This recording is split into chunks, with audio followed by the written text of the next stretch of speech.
As you prepare to film your first class video, there are a few tips I would offer you to get the most out of your time and efforts. These tips reflect video principles we will cover in the future, so if you don't use them or understand them right away, that's okay.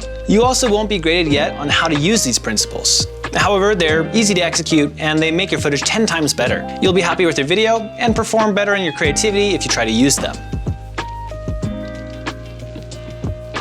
Keeping your camera stable is one of the fastest ways to improve the quality of your video. When holding a camera, even your phone camera, it may not look like it, but your hands and camera are actually moving a lot during footage. And that movement may be very distracting to watch if it's not being used intentionally. We call this movement camera shake. To cut down on camera shake, simply use a tripod, gimbal, or steady surface. You can also use handheld stabilizing techniques, such as resting your elbow on your core, bringing the camera closer to your body, or leaning it up against something sturdy to steady your own body. Any of these techniques will give you a smoother, more cinematic looking footage. There are situations in film where some or a lot of camera shake is desirable, but those are typically story and context dependent, and you're better off avoiding these situations until you understand how and when to use them. For now, especially in this first video, smooth and steady wins the camera race.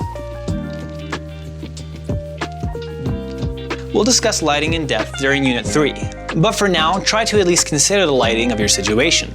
For example, you'll always get better looking shots by filming during the first or last 2 hours of the day than by filming during the middle of a day. Filming during the middle of the day causes light to be harsh and colors to look pale. Filming during the hour or so after sunrise or the hour or so before sunset gives you a beautiful, even, and often golden look, which we call golden hour. Additionally, if you're filming indoors, just make sure that there's enough light illuminating your subject so that we can see them and their face clearly.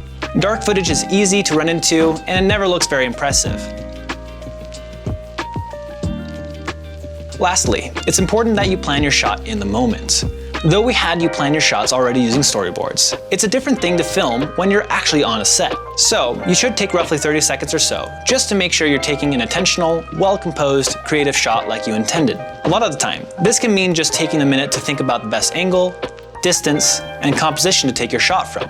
Most beginning photographers and videographers take every one of their shots from about chest height and from roughly the same distance to the subject. If you don't take a moment to switch this up every now and then, your footage may look uninspired and unprofessional. Now, one caveat I want to mention. Just because switching up your camera angle or otherwise can make for a good shot in some cases, does not mean that you should use an exaggerated or wacky new angle for every chance that you get. Sometimes less is more. However, I am saying it's important to take the time to make the shot look its best, and that often means more than just lifting up the camera and pressing record.